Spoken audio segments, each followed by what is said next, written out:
Hello，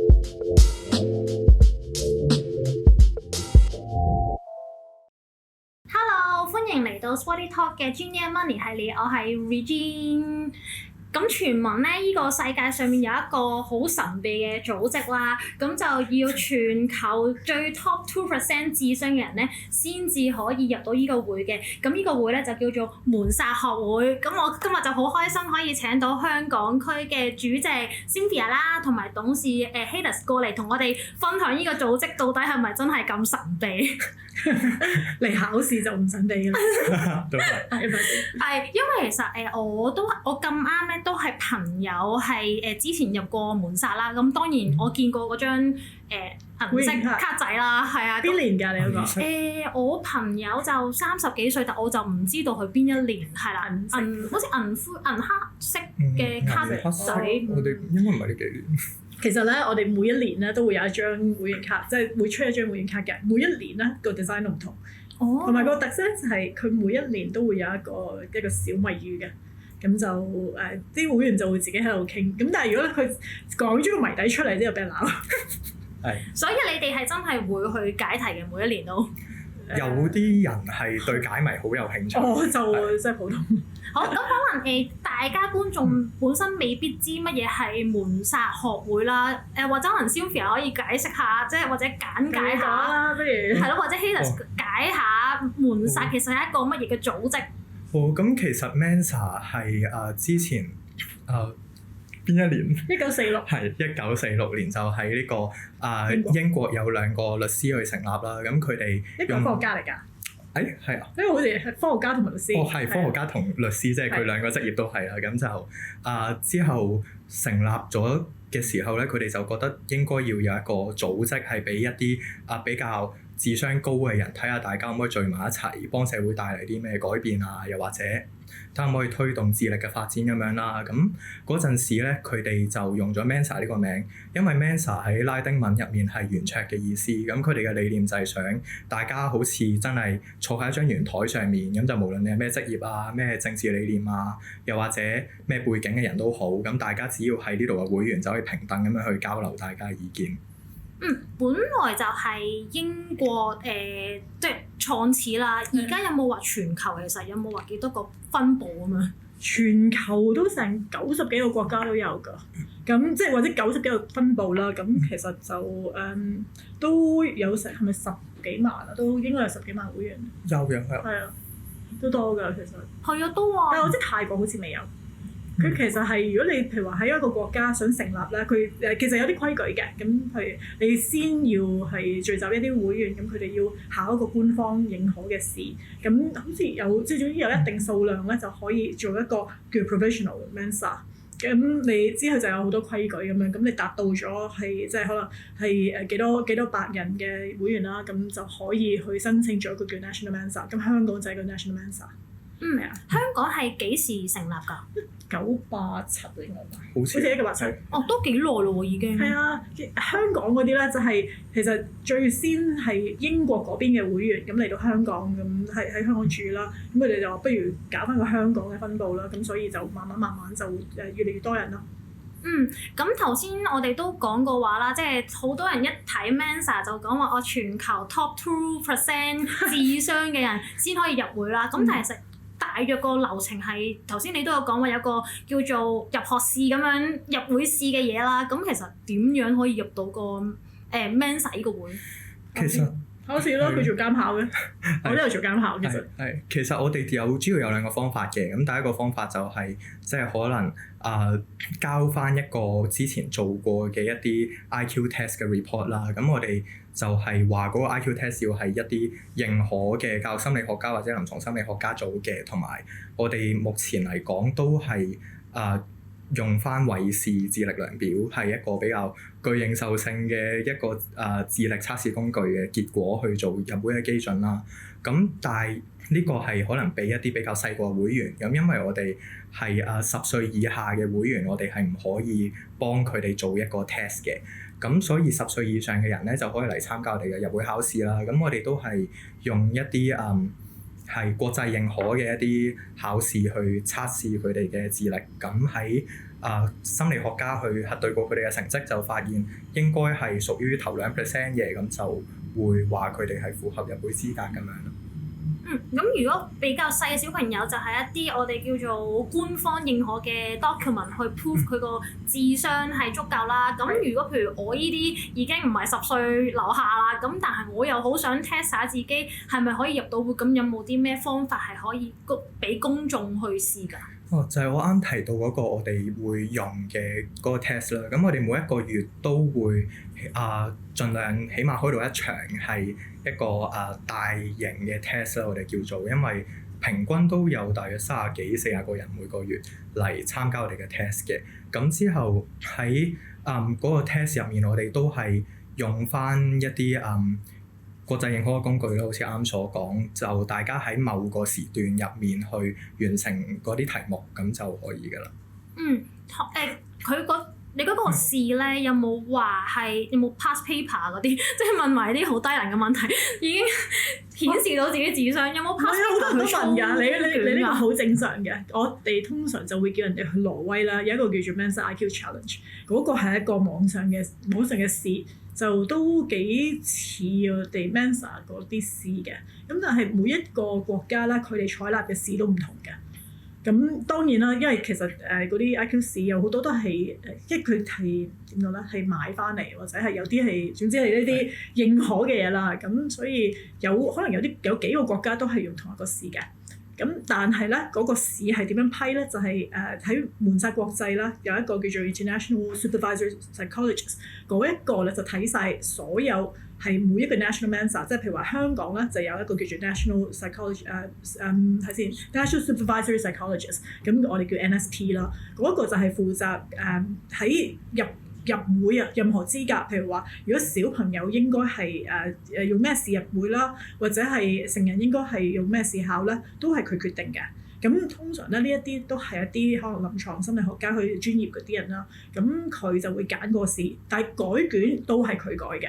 咁所以就係視乎嗰個 NSP 係點。但係 NSP 決定咗用邊一啲試咧，其實都要 ISP 去 approve 先至可以用嘅。因為呢個就係確保翻，就係話 maintain 翻呢個2%。咁我想問 in general 嗰啲題目咧，佢係比較係一啲邏輯性嘅問題啊，定係可能係一啲 open end 嘅問題，定係邊一類型嘅問題？我一定會話邏輯啦，係咪？係咁係咪就係嗰啲即係以前細個 test 咧有9格，即係俾咗頭8格你，叫你估第9格係啲乜嘢圖案？有啲係咁啦，不過咧我有啲我自己有啲幾得意嘅，因為我入會嘅時候咧，我係2004應該係啱，即係總之我讀完書翻香港嗰陣時啦。2004年嗰個考試咧，係我自己覺得好複雜嘅，係要諗到個頭都爆，因為佢係咧佢可能俾幾粒色仔俾你睇，即係可能一粒色仔上高。唔係，佢係喺個即係畫咗出嚟啦，喺個試卷嗰度咁有一粒色仔，色仔可能面即係頂嗰度係太陽咁，即係側邊係月亮咁好啦。咁佢之後就俾唔知6個打開咗嘅即係一個色仔咁樣，咁問翻嚟究竟邊一個接翻埋就會係嗰粒色仔咯。咁變咗係我覺得嗰個係比較 3D 嘅。呢個考數學 DSE 嘅人應該會熟。真係係因為佢係讀 psycho 㗎，所以我唔知即係 IQ test 嗰啲佢可能會知咯，但係我唔知嗰一個係考邊一類咁，但係即係我最記得就係嗰啲問題，我覺得好難。係，但係我可唔可以即係譬如我頭先你有講話每個月都有一個叫做入會試啦，我可唔可以係咁考嘅？即係我譬如我今次 fail 之後不斷地去考到為止咁樣。其實多數人佢哋可能如果之前識 Mensa， 佢哋嘅認知係一世人就有考2次啦。呢個係好多人記得嘅，但係因為我哋後來都同心理學家去傾過，即係一個咁樣嘅工具，其實有冇一個限制話一世人就有考2次咧？咁後來討論過之後，個心理學家話即係你一世人考無限次都冇問題，不過你中間一定要隔一個足夠長嘅時間啦。咁喺討論過之後，我哋覺得足夠長嘅時間就係起碼1年。咁所以而家我哋就變成你一世想考幾多次都得，但係你每一次之間起碼一定要隔1年咁樣。明白。咁頭先都有講話，即係個號稱就係 top 2% 嘅智商人入會啦。咁但係你哋有冇一個現象計過，其實你會員 average 個 IQ 係幾多咁樣啊？因為我哋 test 改完之後都唔會話特別去攞一個準確嘅分數嘅，淨係個 psychologist 佢可能有個分數之後話俾我哋知佢符唔符合入會資格，即係咪 top 2% 咁，所以就都冇一個數據嘅。但係如果 IQ 嚟講，你科學上 IQ top 2% 係講緊起碼大約130或以上咁樣啦，咁絕大多數人應該都係130幾至140啦，即係如果喺我哋嘅會員入面，我諗。咁頭先你都講，其實成大班即係咁高智商嘅人喺個會入面，我諗一陣間應該都有好多好有趣故事，你哋轉頭可以分享啦。咁但係我諗，好有趣。我諗最 basic 先啦。其實入面嘅會員大部分係咩人？因為我就咁聽啦，我一定會覺得一定係醫生啊、律師啊、一啲咩師密師嘅人啦。咁但係其實入面有冇啲反而其實係一啲好跌眼鏡嘅職業？即係我唔知啊，亂講可能係地盤工人，或者可能係一啲比較平常人估唔到嘅職業都會喺入面。真係有人話自己成日話自己係地盤工友嘅喎，我唔知佢係唔係。但係咧，我啱啱入會嗰陣時，我都識咗係各行各業，其實都有趣嘅。我一路咧我都以為個 David Webb 嘅。咁 David Webb 係我哋嘅前主席啦，亦都係即係 Oxford 畢業讀 physics，佢好似讀數添啊。咁係好即係一個好出色嘅人，但係同埋讀書好叻啦，喺 Oxford 畢業嘅。咁入會嘅時候，我覺得個個都應該係咁。但係咧，我最記得有一個就係佢係喺 Pizza Hut 整 pizza 嘅。咁我咁都幾得意喎。咁即係發覺原來各行各業都有。咁當然亦都會識到律師啦、銀行家嗰啲都會有嘅。咁我自己本身都係一個大律師，所以就其實都係有啲乜師。但係反而我覺得多啲係IT 嗰啲人。所以 IT 可能真係有40%都 IT， 係咪咧？冇咧，我都覺得差唔多係啊，40% IT 咁所以我而家見到做 IT 嗰啲人啦，一聽到話做 IT 啊，有冇興趣入嚟？有冇興趣入 Mensa？係咯，或者可能你哋都可以介紹下你哋自己少少 background 咧，即係俾大家知道哦，原來入 Mensa 入面個會員即係可能會有啲咩人嘅成分喺度咁樣。成分啊，頭先都講咗啦，即係有我諗我哋之前做嗰啲好即係比較頭先我個 sample size 未必係最大啦，但係其實識落咧都好多係做 IT 嘅人嘅。咁我自己可以介紹下嘅，我嘅職業做大律師啦。咁但係我都做過唔少嘅行業，同埋我第一個 degree 其實讀 econ 嘅。咁之後先去做大律師。仲有啲咩？我仲有啲乜嘢咩 background 咧？都冇乜有趣。叫做典型聰明嘅學生。都唔係做律師咧，其實係勤力就 OK 㗎啦。但係聰明就真係Mensa 裏邊真係好多聰明人嘅。大人嗰啲我就即係都係聰明啦，但係反而我見到係我成日接觸小朋友嗰邊，咁小朋友嗰啲係譬如12、13歲嗰啲啦，我同佢哋講嘢係好醒咯。我都唔識講喎，因為我哋有陣時係做啲可能迎新日啊咁佢嗱12、13歲嗰啲通常都會同家長一齊嚟嘅。咁即係都會聽我問啲家長究竟你點解你個小朋友想嚟咧？咁佢話我覺得係應該係同呢度啲人都係啱傾啲。咁有陣時又真係我譬如話喺 WhatsApp 嗰度聽其實啲會員咧，我睇到佢哋係可能講嘢嗰個即係邏輯係佢哋自己先明咯。咁都有趣嘅啲人。係啊，轉頭我哋可以再講多少少小朋友嘅部分啦。咁阿 Helius 你個 background 係咩啊？我 background 其實好普通嘅，我而家喺交大讀緊 psychology 咁啊，我未畢業嘅，咁就可以話我係一個普通嘅大學生。普通大學生。OK，咁頭先你都有講過話有小朋友可能有唔同嘅人啦。咁但係有冇話大部分個年齡層係點樣定係好廣㗎？你哋嗰啲？其實年齡層嚟講，以我所知嘅數據就應該有兩邊嘅，一邊就係小朋友啲啦，即係可能小學或者幼稚園嗰啲係啦，就呢度一班啦。咁跟住之後，另一班比較活躍嘅會員，可能係即係20尾去到大約40幾咁樣一啲，可能都係社會上面出嚟做緊嘢嘅人咁樣，即係比較活躍嘅會員係呢兩批。但係其實如果話嚟考試嘅人，就真係個年齡分佈幾平均嘅。咁你哋個入面咩年紀嘅人都有啦。咁你平時聚即係你哋有 gathering 噶嘛係嘛？咁有 gathering 會做咩啊？即係玩唔知上網睇啲人就入去玩 board game 嘅啫嘛。board game 係其中一樣。我之前入會都係因為想玩 board game 我先入嘅。哦，真㗎？係啊。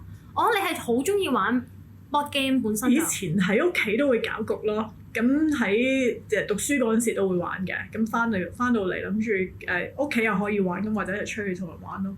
咁我唔知好似睇雜誌就見到有 Mensa 呢樣嘢，咁咪去下啦，試下。發現身邊啲人太渣係嘛？揾翻啲勁人一齊玩，高手過招。都唔係啊，即係去試下咯。咁你話做咩活動？其實都 OK 多元化喎。係。即係嗱可能會有 seminar 嗰啲啦，咁 seminar 我記得我以前呢個係我上一任嗰度搞嘅，佢有一個係講緊啲驅魔係講即係講天主教或者啲宗教咩叫驅魔，乜嘢叫魔咁樣，咁又有啲 seminar 嘅，咁有呢啲啦，咁或者係譬如聯誼嘅，咁我哋每一個 culture 咧就會有一個即係會員食飯咁樣，咁就會去一啲比較有特色嘅地方。咁可能其中一個就係佢哋覺得有特色就係海關總部咁樣，咁我哋就去呢啲。咁呢個就係即係聯誼啊交流啦。咁佢哋喺食飯嗰度其實食飯咁食到咁上下就周圍即係啲人周圍走就揾人傾偈㗎啦。咁其實喺嗰度佢哋會識到啲朋友咯。咁另外可能會做一啲嗰啲叫咩 tour，即係譬如話帶即係成人又好，其實冇分年紀㗎嘛。可能我哋去譬如海關總部，或者係去做咩啊？我哋去過飛行服務隊，咁呢一啲地方，咁所以即係咩都有嘅其實。咁會唔會話即係玩啲咩益智啲嘅？即係可能成班我聚埋一齊出嚟，我哋就係要解題或者要 discuss 一啲好 serious 嘅問題或者 topic 咁樣。其實都有嘅。數學台喎諗起。係啦，我哋有一啲即係除咗我哋啱講嘅嗰啲係比較我哋官方搞嘅之外，我哋都會俾會員即係佢哋自己有興趣想 group 埋一班人係有 for 一個特別嘅一啲討論或者特別嘅興趣咧，咁就我哋會俾佢開一個叫 special interest group 嘅嘢啦，咁就簡稱 SIG 啦。咁我哋其實都有唔同嘅會員就唔同嘅興趣開咗啲 SIG。啱講嘅 board game 係其中一個最熱門嘅 SIG 啦。咁之後仲有一啲係啦 poker 啦、行山啦，又或者有啲係專門討論一啲神秘學嘅現象一啲夢境又或者數學嗰啲，其實好多唔同嘅嘢都有。數學台我就唔夠資格入啦，因為我唔知佢哋我唔識睇啊。有一個係佢哋捉國際象棋嘅，可能係同電腦咁樣捉啦。嗰個就係成日講嗰啲一步步棋咯。其實有少少似以前係唔知係 SMP 定咩，總之係啲報紙嗰度我見過有人擺啲 chess 嗰啲局嘅，類似咁樣啦。佢哋會討論咯。都有嘅，所以係唔少，即係唔係話一定要出嚟去聚，咁佢哋可能會喺 WhatsApp 嗰度講，都有呢啲嘢。咁但係頭先都有講話應該有好多趣事啦，即係咁多咁叻嘅人，有冇嗰時即係可能每個人都會有自己嘅意見㗎嘛？即係會唔會可能傾到某啲 topic 咧，即係傾到鬧交，即係各持己見嗰啲咧？成日都即係嗰啲好哲學性嘅問題，即係你冇所謂對與錯㗎嘛？即係會唔會鬧到即係個 group 拆晒天咁樣？又未去到鬧到拆晒天嘅，不過的確可能都有啲人會比較有自己嘅立場同意見啦，都比較堅持。不過多數其實大家都係就住件事去激烈地討論咁樣嘅啫，又未去到話真係去攻擊對方或者點樣嘅。有冇啲咩得意嘢啊？喺 Mensa 即係可能你哋去過咁多個聚會或者平時 day to day 嘅 conversation， 有冇啲乜嘢你覺得或者可能個 topic 好得意會討論嘅嘢？多嘅，但係你而家叫我講一個又真係諗唔到喎。但係佢哋，我諗我覺得得意嘅就係佢哋諗嘅嘢有陣時係我平時真係冇諗過。但係你而家叫我講一個佢哋講過嘅 topic，我又諗唔到咯。但係如果話一個畫面，我記起之前可能有次出名，成班人嚟食飯，跟住又有啲小朋友喺度，係跟住啲小朋友佢哋係攞 iPad 出嚟開嗰啲寫曲嘅嗰啲軟件喺度，成班圍埋一齊。係啊，嗰個係好似我隔離台啊！喺隔離台我就以為咁佢哋拎住個 iPad 咁，我以為係打機啦，但係佢哋咩嚟㗎？我寫緊 code，咁咪同啲4個細路仔一齊。係，跟住我望住佢哋都心諗我小學嗰陣究竟做緊啲咩？冇錯啊！而家啲小朋友個個都識 coding 啊嘛。但係你突然間諗起，就係突然間提起啦，我哋真係搞過一個活動啦，就係小朋友去咗一個即係教 coding 嘅公司嗰度，咁佢哋就上嗰啲 workshop 咯。嗰個銅鑼灣嗰次都有啊，即係呢個又係我哋搞嘅其中一個活動。係啊。咁但係你 back to 翻你哋之前啦，你覺得你細個嗰時候咧，你係咪已經覺得自己係比較叻？即係你係咪已經叫叻個堆？定係去到後期先至慢慢發展到智商比較高啲？佢係係咪即係咪嗰啲資優兒童嗰啲？我又真係唔係嘅，我係即係我會話自己嘅情況幾特別嘅，因為我唔係一啲好適合考試嘅人。我自己我會話我對於知識嘅接收方式係我冇辦法背嘢啦，我全部都係要理解佢背後嘅邏輯，我先至去記到同埋運用到。咁但係居然係咁，係我係要記。但係小學去到中學嗰陣時，好多時都話你背答題框架啦，你記住啲嘢就得㗎啦。甚至有啲老師會話你唔使知咁多，即係好多老師都會話你知道你應該要攞嚟考試嘅嘢就 OK 啦。咁但係呢啲嘢我又反而會令我覺得好困惑咯，因為個邏輯根本就唔通，跟住我又記唔到入腦，所以我個考試成績不嬲都麻麻地。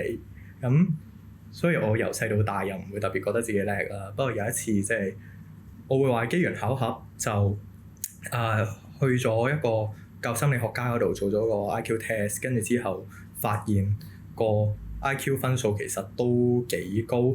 但係我其實嗰陣時我第一下係諗嘅係IQ 高有咩用啫？我考試成績都唔好，就係好現實咁講啦。我嗰陣又唔覺得真係 IQ 高有咩用。不過我後來醒起，我初中嗰陣聽過 Mensa 啦，咁我又諗緊既然佢都話我 IQ 差唔多，咁我不如去試下睇下入唔入到啦。咁就去咗考試，跟住就入咗。我居然係咁嘅樣。係。不過我唔知未聽過。你咧？你又係細個已經即係嗰啲？唔係。名列前茅嘅學生定係都唔係啊，好普通喎。因為好多人其實都覺得你一個叻嘅人就係叫做你要 IQ 高，或者叫做嗰啲叫咩啊，神經智力好高。但係其實你一個叻嘅人其實應該有好多個範疇嘅 internet， 即係你嘅智力啊嘛。係啊。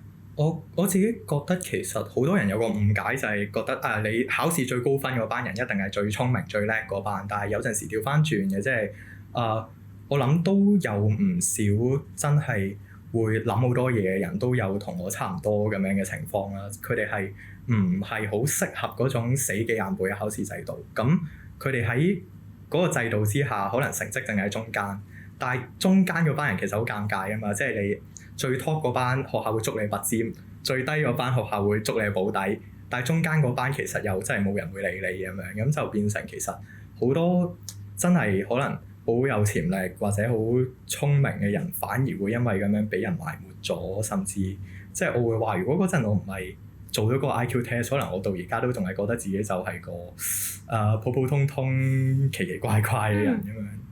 因為咁你覺得咧，其實 IQ 咧係可以即係真係by教育或者 by experience 咁樣去改進啦，定係真係遺傳天生嘅因素比較多啲？Scientifically 嚟講係兩樣都有嘅，因為其實 IQ 呢樣嘢到而家喺學界都仲有好多唔同講法，即係大家都未完全統一嘅。不過即係有啲比較經典嘅理論啦，我就冇背到係邊個學者嘅理論啦。但係即係有啲理論可能話你 IQ 係講緊你每個人都有好多唔同方面嘅特殊嘅能力，可能音樂都係 IQ 係一種。跟住有啲人就話 IQ 應該係天生嘅一啲邏輯同埋解難嘅能力啦。又有人會話其實你後天學翻嚟嘅嘢都可以係 IQ 嘅一種咁啊。咁其實啱講到可能我哋接受嘅嗰個韋氏智力量表就係都算係綜合咗一啲先天先至有嘅條件，同埋一啲後天都 train 到出嚟嘅嘢。咁但係如果你問我自己覺得呢樣係天生多定係後天多，我自己就會覺得係即係你係咪都要努力，但係可能你嘅天花板就係由你嘅天賦去決定咯。但係大家努力到去某一個位，其實大家都仲係喺同一條線上面。我自己嘅個人睇法就係咁。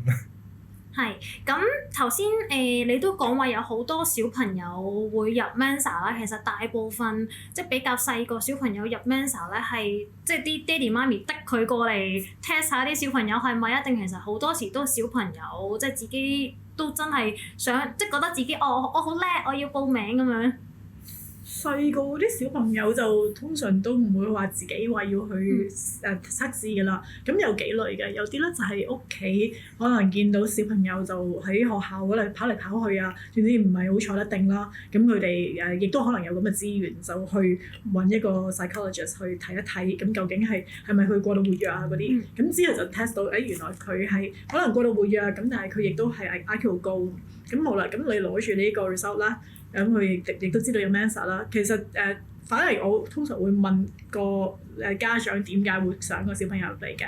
咁佢哋通常真係話想識翻其他家長啦，或者係啲小朋友都想佢哋同翻一啲啱傾或者啱玩嘅人去做，就係去玩下啦。其實佢可能小朋友哋都唔係話要做啲咩嘢，即係喺入到嚟呢個會，因為始終對佢哋嚟講係一個比較 social 嘅地方。咁我都有，其實我次次都會問啲家長咧，究竟你想我哋搞啲咩嘢？係咪要有啲咩 seminar 性？通常啲家長啦，我諗真係90%啊，其實佢都有問㗎。我哋次次都會問，跟住因為要睇係啲家長想點，或者小朋友中意啲乜，咁我哋睇下有啲咩活動啊嘛。咁佢哋話唔使搞咁多嘢，我就想佢想入嚟，要佢識其他人，就係去玩嘅啫。出邊已經大把嘢學㗎啦，已經成日都好忙㗎啦。咁所以我哋都係比較係 social 多啲咯。係。咁因為其實我都聽過好多人嘅 sharing 啦，就係話小朋友即係可能細個就俾人 label 咗做天才或者係資優，反而對佢哋嚟講，可能成長之後突然間又好似咦都唔係真係咁叻喎，或者突然間一落千丈，有冇即係點解會有呢啲 case 咧？其實呢個咁啱，我哋5月30號嗰陣時有搞到一個conference 係研討智力嘅，咁嗰陣都請咗唔同界別嘅專家同埋學者過嚟去講一啲可能智力發展相關嘅嘢啦。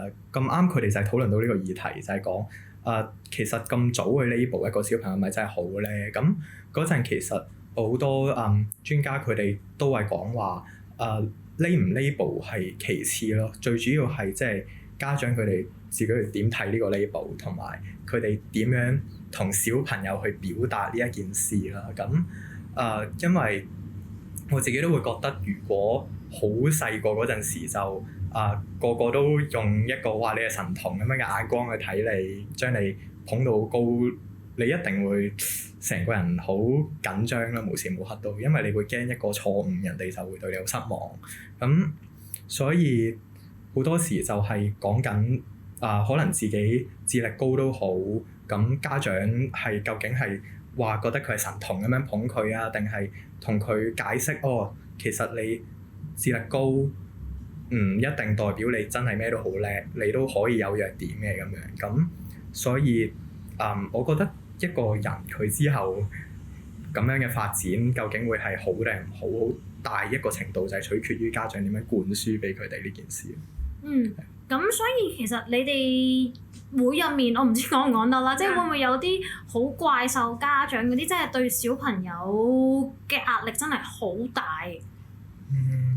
我未遇過，即係反而係啲家長係 chill 啲 lay back 啲，就反而想小朋友入到嚟就真係可以同翻啲同頻嘅小朋友一齊傾偈去玩咁樣。暫時我交流過嘅家長係咁樣咯。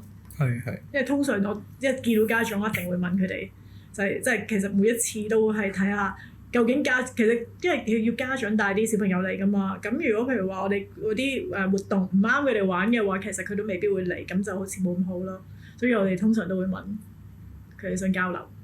咁譬如 for 一啲而家可能聽眾咁，可能佢覺得咦我小朋友我覺得佢好似好聰明喎，咁你覺得佢哋應該點樣再 further 咁樣去培育佢，令到佢下一代可以成為一個比較即係叫做高智商嘅人？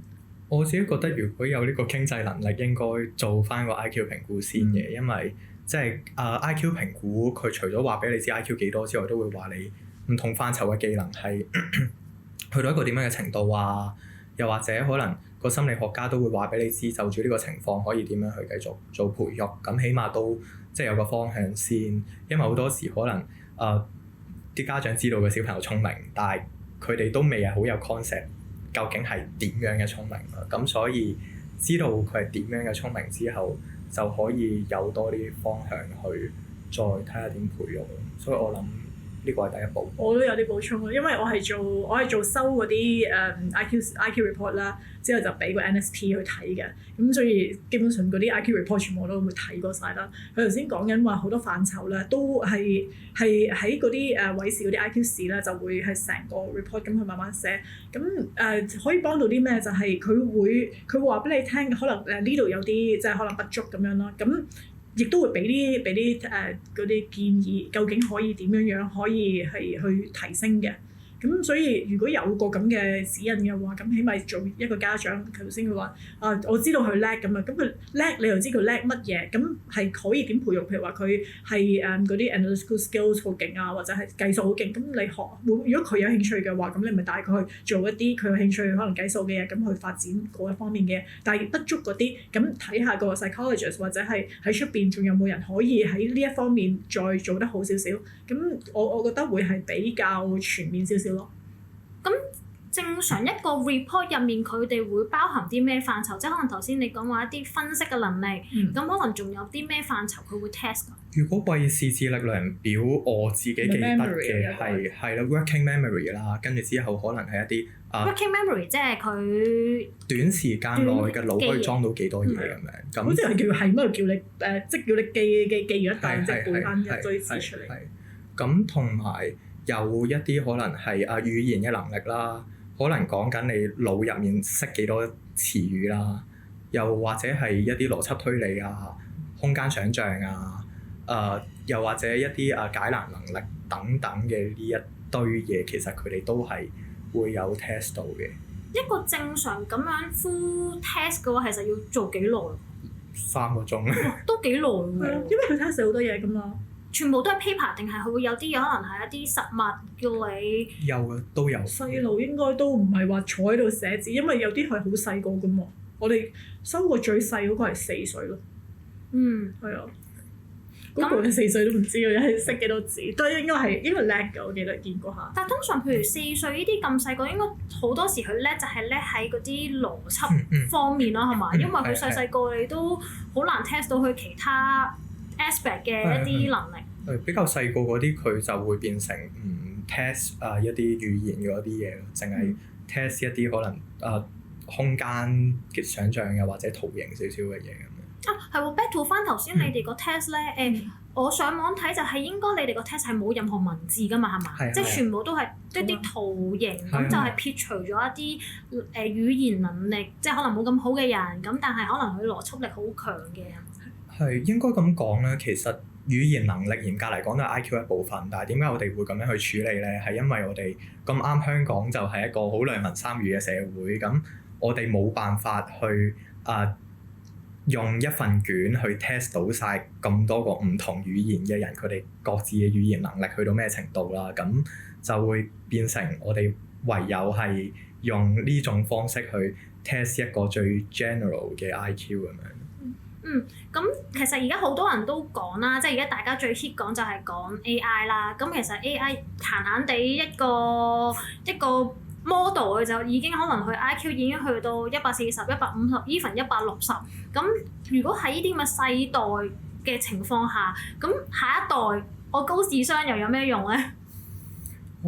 我自己覺得有幾樣嘢啦，即係首先 AI 佢雖然可以 base on 佢已知嘅資訊去識別好多嘢，去推理好多嘢，但係佢哋冇真係生活過，即係好多時可能你望到啲咩，聽到啲咩，你掂到啲乜嘢，其實呢啲全部都係你自己會好清楚，但係 AI 未必清楚嘅嘢咯。因為你就算令 AI 知道你掂到一樣嘢咩感覺，你都係用語言去表達，但係你一樣嘢透過語言表達嘅時候，其實都冇可能100% 表達到你想表達嘅嘢出嚟，即係佢一定有啲信息上嘅損耗啦。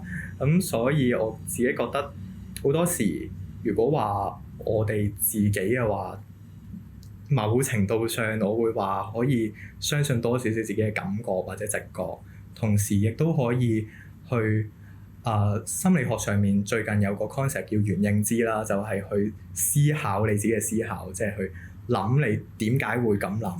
係啊，咁我覺得呢一樣嘢都係一樣幾有趣嘅嘢嚟嘅，因為AI 佢雖然會思考啦，但係你叫佢思考佢點解要用呢個 process 去思考嘅話，有啲 AI 佢真係會甩機啊嘛，係啊，佢真係會發生咩事啊？